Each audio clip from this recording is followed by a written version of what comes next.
Tonight, I'll be reading Satipaṭṭhāna Meditation and Practice Guide, and this time we'll be on Chapter 8, the Mind. The fifth spoke in the wheel of practice presented here, which corresponds to the third Satipaṭṭhāna, is contemplation of mental states. The first part of the instructions given in the Satipaṭṭhāna Sutta proceeds as follows. One knows a mind with lust to be a mind with lust, or one knows a mind without lust to be a mind without lust, or one knows a mind with anger to be a mind with anger, or one knows a mind without anger to be a mind without anger, or one knows a mind with delusion to be a mind with delusion, or one knows a mind without delusion to be a mind without delusion, or one knows a contracted mind to be a contracted mind, or one knows a distracted mind to be a distracted mind. Although in what follows I will be taking up in detail the individual states of mind mentioned above, at the outset I would like to note that the main thrust of the present contemplation can be summarized as a continuous inward monitoring with the question, how is the mind? Whatever may happen outside, which is where all our attention usually goes, becomes secondary from this perspective. What really counts is how the mind reacts to it. This is what we need to keep noticing. It is such knowing of our own mind that is the chief concern of the present Satipaṭṭhāna, for the purpose of which the actual mental states listed serve as aids or exemplifications. The first three states of mind in the instructions above take up the presence and absence of lust, anger, and delusion. I suggest giving particular emphasis to these three during actual practice.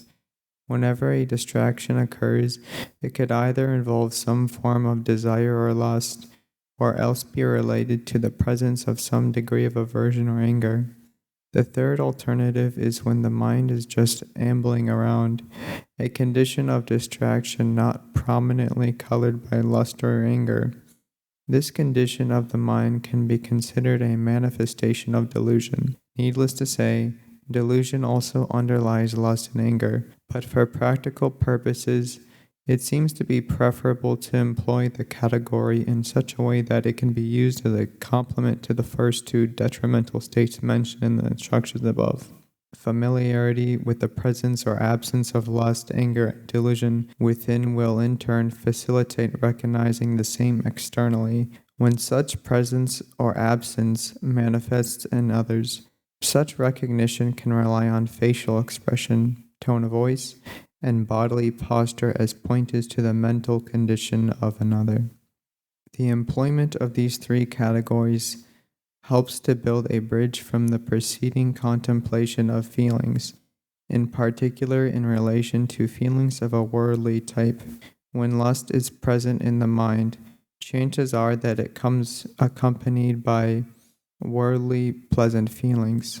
Similarly, when anger arises, chances are that such arising is accompanied by worldly painful feelings. When delusion arises in turn, chances are that worldly neutral feelings are present in the mind. Working with this relationship can offer considerable support for recognizing the arising of these detrimental states. Such recognition has to do with a basic task required by contemplation of states of mind. This task is to see through a particular train of thought and its related associations in order to discern the underlying mental current. For mindful recognition of our present mental state, the requirement is above all a clear recognition without getting involved in the details of whatever train of thought and related associations are taking place, since it is often precisely these details that get us hooked and caught up in a particular chain of thoughts. Achieving such recognition is more easily said than done. Recognizing the feeling tone of our current experience offers help for this task. It grounds awareness in the affective reality of the present moment and thereby draws attention to our subjective involvement in whatever is happening. In this way, we learn to attend to the baseline condition of the mind, rather than to the details of particular thoughts. This is of considerable importance, since human beings are quite able to remain immersed in their thoughts, while at the same time completely ignoring the baseline emotional condition of the corresponding state of mind.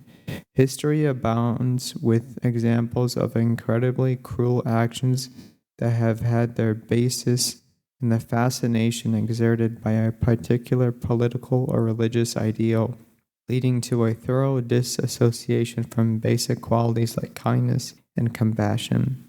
Other examples of no less atrocious events show the opposite side of the same coin, when wallowing in emotions takes place in complete disassociation from the rational capacities of the mind. The present practice works against the grain of the tendency of disassociation, based on the groundwork preparation of embodied awareness and clear recognition of the feeling tone of experience. This in turn brings out the significance of the three Satipaṭṭhānas explored so far and the importance of practicing them in conjunction rather than in isolation from each other. It is precisely through the preparatory work done so far in the somatic and affective domain that the present Satipaṭṭhāna acquires its full potential. Mindfulness cultivated in this way can be visualized as opening up the communication channels between these different domains. It offers a point of integration of the rational and emotional dimensions of ourselves. This takes place by giving each an equal hearing in such a way that both can make their contribution to a complete assessment of a particular situation and to finding the appropriate response to it. In this way, intuition and reasoning come to a point of balance based on the support provided by mindfulness. This results from the dynamics of practice underlying the first three Satipaṭṭhānas. The specific contribution made by the third Satipaṭṭhāna in this respect is proper identification of the actual condition of our state of mind as a direct approach to honest recognition and the taking of responsibility for what happens within.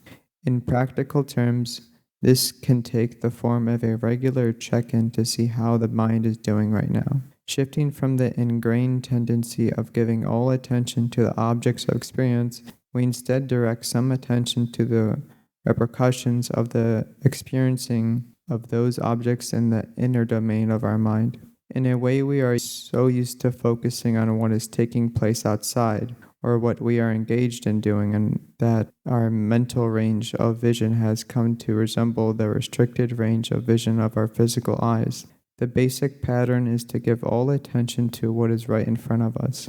Or else, if something really strong comes up in the emotional domain, the narrow beam of focus shifts to that. We turn around, as it were, and all else is completely forgotten.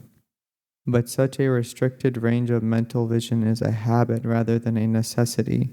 The mind is not by nature limited in a manner comparable to human eyes.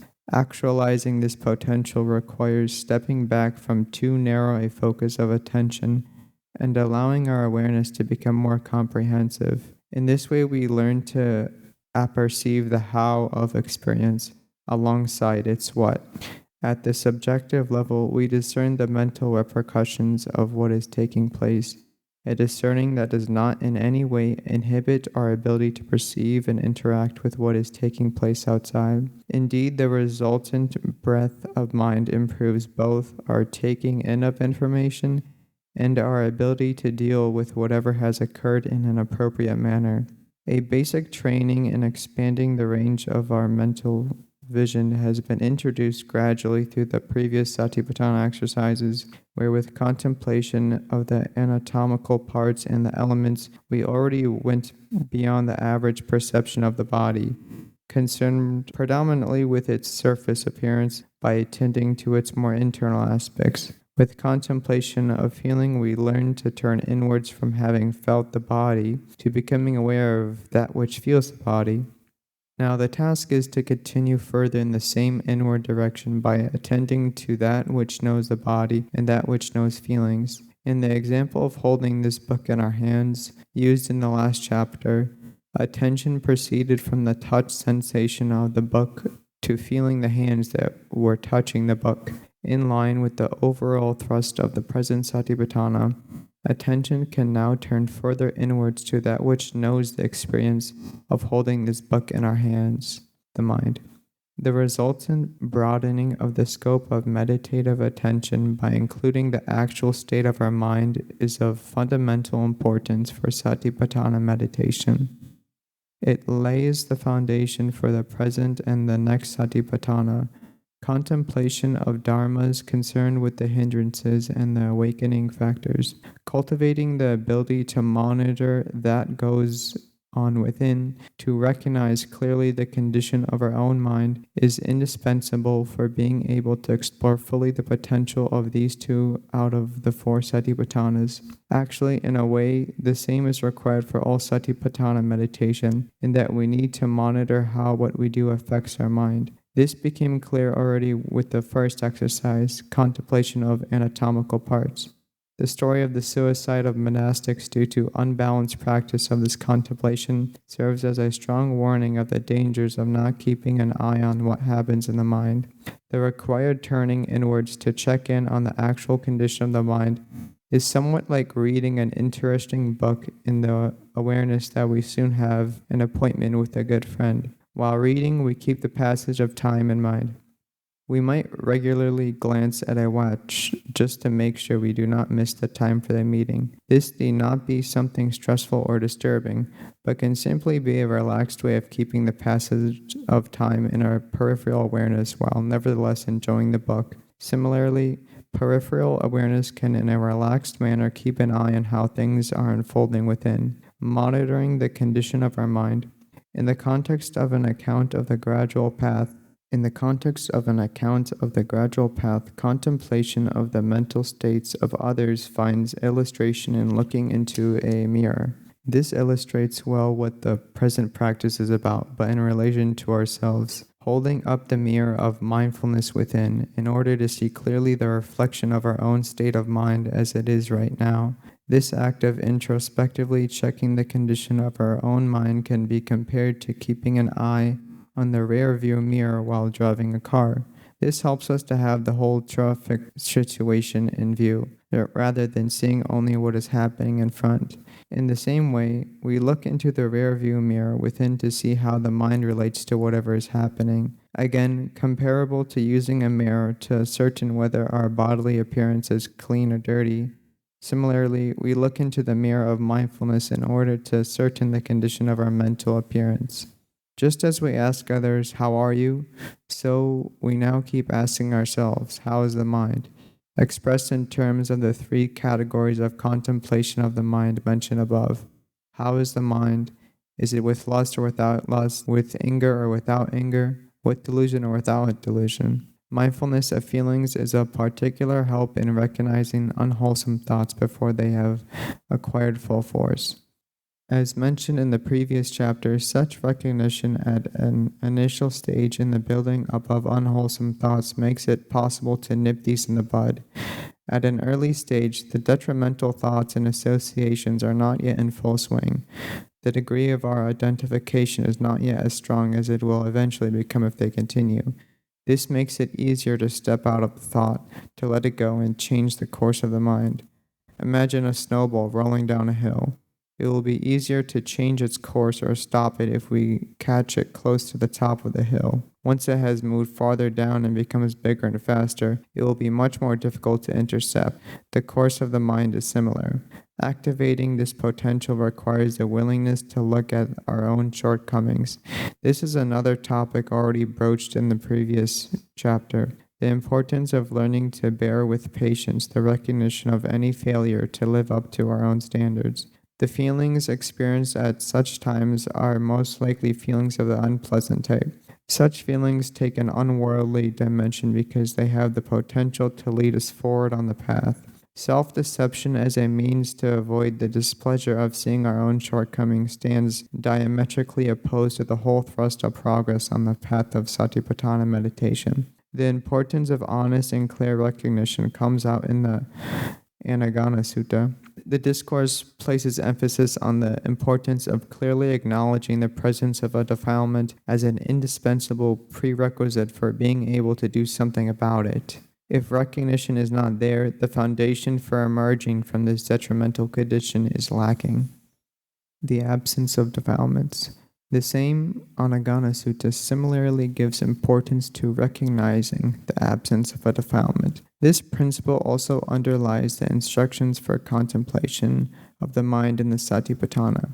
After mentioning the need to recognize a mental state with lust, for example, the instruction continue. One knows a mind without lust to be a mind without lust. The same holds for anger and delusion. Absence of lust, anger, and delusion is as much a matter to be known as their presence. In this way, what is absent becomes a presence through attending to its absence. The need to recognize both presence and absence is also implicit in the instruction in the refrain to contemplate arising and passing away.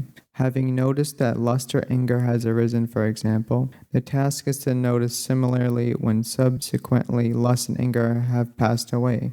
This need applies also to the mental states listed under the two contemplations of dharmas concerned with the hindrances and the awakening factors. Throughout, awareness that a particular mental state has arisen finds its complement in awareness of its eventual passing away. The two in combination make it clear that it is indeed the nature of any mental state to arise and pass away.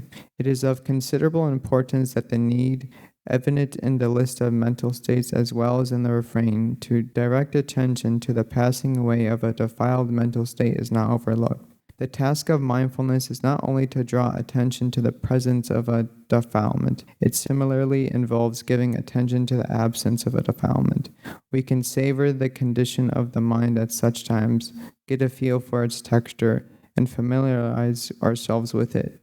We can experience for ourselves how much more pleasant such a condition is when compared to a defiled state of mind. Familiarizing ourselves with the difference between the presence and the absence of a defilement in terms of the texture and flavor of the mind will make it intuitively clear why the latter is preferable to the former. The mind is somewhat like a child or a puppy. It needs to be encouraged to do what we want it to do. Imagine calling a puppy or a child by its name and then hitting it because earlier it did something wrong. Do this a few times and the puppy or the child will learn not to come when called. Similarly, if we keep hitting ourselves by becoming frustrated and upset every time a defilement manifests in the mind, we run the risk of actually training the mind in such a way that eventually it no longer recognizes a defilement. If we want the puppy or the child to come when its name is called, we had better give it some reward. Why not reward ourselves for a state of mind that is undefiled? Rejoicing in the absence of defilements is a powerful tool that will make for swift progress on the path to permanent freedom from defilements. This does not mean turning a blind eye to defilements. These should be honestly recognized, but ideally without aversion. It is possible to realize that a defilement is in the mind and smile. We smile at the tendency of the mind to do the opposite of what we want it to do. We smile in the knowledge that we are walking a gradual path and that it would be unreasonable to expect that. As soon as we sit down to meditate, the mind just does what we want. In actual practice, given the previous four contemplations, chances are that at this stage of Satipaṭṭhāna meditation, the type of mind we are experiencing is at least momentarily without lust, without anger, and perhaps even without deluded distractions. It is good to recognize this. Such recognition can in turn lead to rejoicing in the condition of temporary freedom from lust, anger, or delusion. Although the roots of the defilements are still in the mind, at least these defilements are not manifesting on the surface level. This much is sufficient cause for rejoicing. By rejoicing in this way, we accord to the wholesome types of happiness the place they deserve within the gradual path to liberation. The importance of joy and happiness of this type is clearly recognized in the early discourses. According to the Anagarika Sutta, for example, progress on the gradual path involves a progressive refinement of non-sensual types of happiness.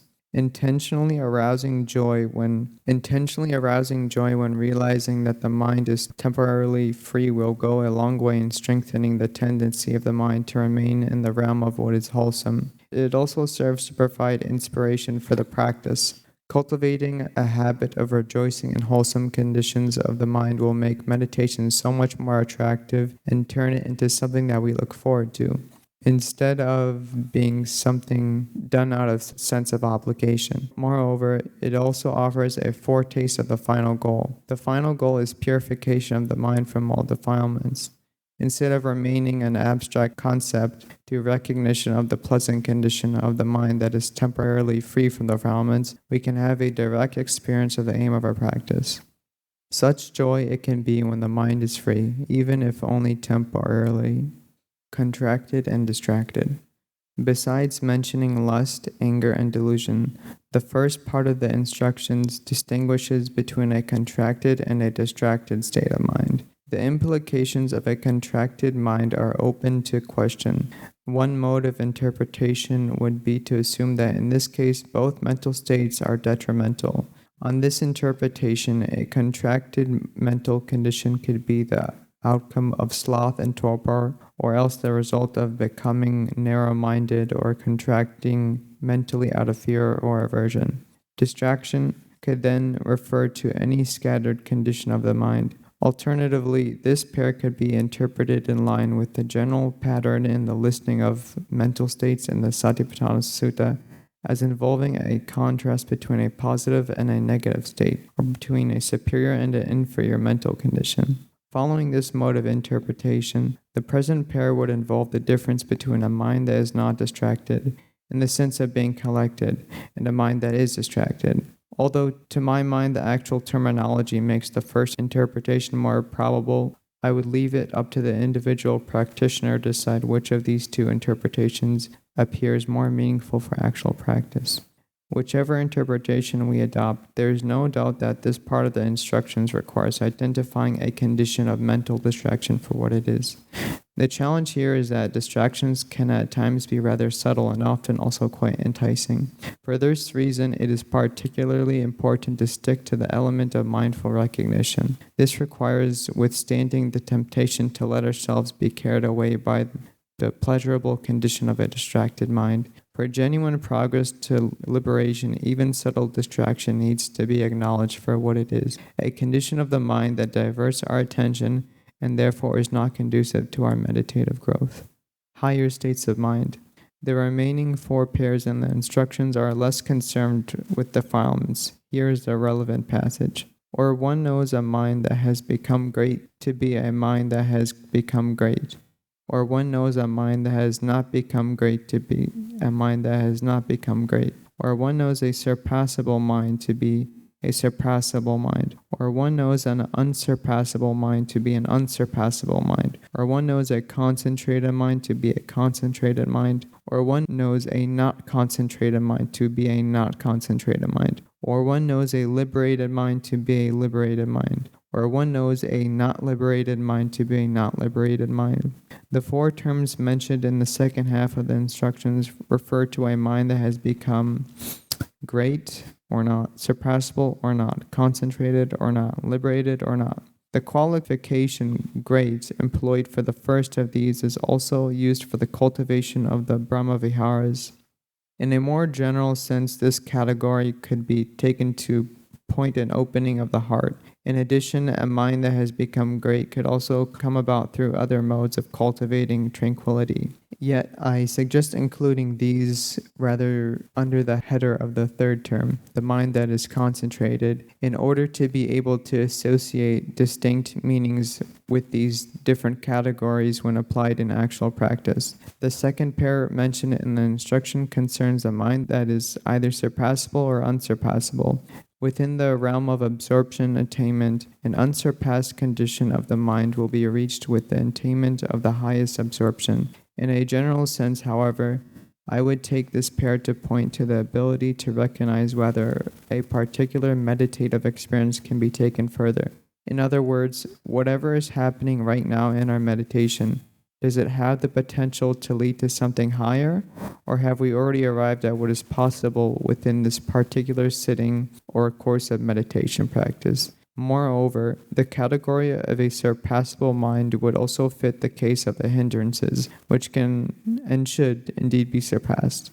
The third term mentions a mind that is concentrated or not concentrated, which could fruitfully be understood to refer to the monitoring of mindfulness required for the deepening of tranquility and the eventual attainment of absorption. Mindfulness is in fact present throughout absorption attainment, where it becomes particularly prominent with the third and fourth absorptions. The third term mentions a mind that is concentrated or not concentrated. Relevant to the present as well as to the preceding categories is the analytical attitude so prominent in early Buddhist meditation theory. Instead of getting carried away by a particular meditation experience, the task is to recognize the degree of concentration achieved and what mental factors are present in this state of mind. In other words, when during practice the mind tends towards deeper levels of concentration, we simply accompany such natural development with mindful monitoring. Deeper states of tranquility are an integral part of the path as long as their impermanent and ultimate unsatisfactory nature is clearly understood, and as long as identification with or even reification of such experiences is avoided. The last pair in the Satipaṭṭhāna Sutta's instructions distinguishes between a mind that is liberated and one that is not liberated. In the highest sense, this would refer to the retrospective knowledge of an arahant who realizes that the mind has been fully liberated. The same term can also be related to the cultivation of tranquility, in the sense of the mind being liberated from obstructions to absorption attainment. Since absorption has already been covered with the label of the concentrated mind, I prefer to use the present label instead in relation to the cultivation of insight. My suggestion would be to check whether the mind has been at least temporarily liberated from selfing. Can we meditate without the ego making the front page? Without constructing the self-referential sense of a meditator who appropriates the meditative experience as something to be owned and possessed? Can the conceit of an I be allowed to go into abeyance during our actual practice? In this way, according to the mode of interpretation presented here, the four categories introduced in this part of the discourse could be employed with the following practical implications. The mind that has become great or not would reflect an opening of the heart, such as reached with the Brahmaviharas. The surpassable or unsurpassable mind would point to the recognition that meditation can be taken further. The mind that has become concentrated or not would involve monitoring the deepening of mental tranquility to reach absorption. The mind that has become liberated or not would reflect the absence of identifications and the sense of a self. Needless to say, these are just my suggestions. Practitioners should feel free to adjust these in line with their personal understanding and preferences. Whatever interpretation we prefer, when overwhelmed by a hindrance, the mind is clearly narrow and not great, as well as neither concentrated nor liberated. As already mentioned above, it is quite definitely surpassable.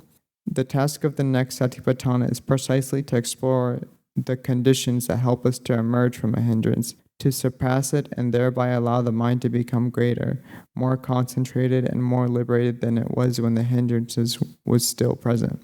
In a way, qualifications of the mind as great, concentrated, liberated, and even unsurpassable, listed in the instructions for the present Satipaṭṭhāna, reflect the role of mindfulness in monitoring the progress of our meditation, a crucial element to be kept in mind for such monitoring, which can range from identifying and overcoming a hindrance to the experience of deep levels of concentration and insight. Is that progress in Satipaṭṭhāna meditation is not just about having special experiences. Special experiences certainly have their place, but they are not the goal itself. The goal is rather inner transformation. Even the experience of an absorption or a stage of awakening has its true value in the extent to which it produces lasting inner transformation. Meditation practice should result in an improvement in the way we are, how we relate to others, and how we deal with outer circumstances. Such internal changes are more important than appropriating spectacular experiences as markers of our meditative expertise. In this context, it may also be relevant to note that in early Buddhist thought, the distinction between path and fruit differs from the way these terms are used in later traditions. Path and fruit are not just two mind moments immediately following each other. Instead, the path covers the whole trajectory of even years of practice, and its fruit is to be found in personal transformation, in the eradication of fetters and defilements. This invests the actual meditative experience with somewhat less weight than in the case when one is influenced by the perspective on path and fruit in later tradition. I think I'll call it there. In the in the Satipaṭṭhāna Sutta, the approach is more observational than in the, that's the way I'm thinking about it right now. Like we observe the mind states, and in the mindfulness of breathing, it's more about being actively gladdening the mind, and in the Satipaṭṭhāna Sutta, I feel like it sounds more like just observing the mind states, and then in the next Satipaṭṭhāna, with the hindrances and the factors of awakening, it's a more active approach. Am I right in that end, or? I would say you're not wrong. No, I think it's a fair enough perception, and because in that the Cittanupassana Satipaṭṭhāna, there isn't the same injunction to clear the mind, but the reality is, just by observing something and really seeing it for what it is, that in itself is making a huge transformation. And just the ability to see, okay, that is greed. And the inclination would be, as soon as you, well, that is greed, it's sort of, the mind doesn't, most minds anyway, wouldn't leap up to, okay, how can I stoke that and get this really going? It's more like, oh wow, this is a problem. So that although it is more, maybe the language of it is more observational, the effect is quite transformational, and so not to be underestimated.